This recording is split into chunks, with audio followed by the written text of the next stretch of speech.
Paolo Avellino inaming nagustuhan niya si Kim Chu, hindi dahil sa kaseksihan nito, kundi dahil sa magandang personality daw nito.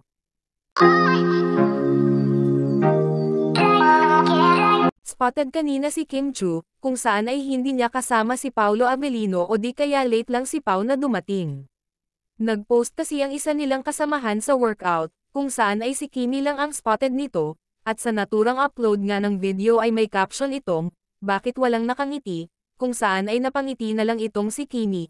Ang tinutukoy kasi sa caption ay si Paolo Avellino na kung saan ay lagi itong ngumingiti, lalo pat kasama nito si Kim Chu. Sa naturang video nga ay mahahalata namang medyo hindi gaanong tumatawa itong si Kimi, parang may kulang. Wednesday morning, gang. She's not happy. She's not happy. She's not happy. Nobody's happy. Why is nobody happy? Samantala, inamin ni Paolo Avellino sa kanyang live streaming, na mas gusto niya ang babaeng may magandang personality, kaysa babaeng maganda at sexy, pero yung hinahanap niya ay wala naman sa personality nito, parang useless lang daw umano, kaya mas prepared daw niya ang kagaya ni Kim Chu, na mabait at matulungin, at family-oriented, bonus na lang daw ang kagandahan nito.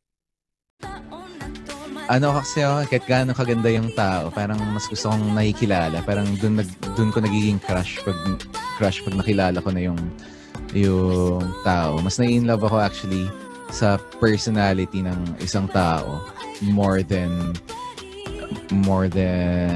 yung itsura tsaka yung kaseksihan. It comes after. So parang pag nakikita mo, maganda siya pero hindi naman kami jive, di ba? So what's the use? Sa naging interview naman ni Jake Cuenca na best friend ni Paolo Avellino, ay sinabi nito sa interview na masaya si Paolo Avellino at Kim Chu sa isa't isa, at iba nga daw ang saya ni Pao pagkasama si Kimi.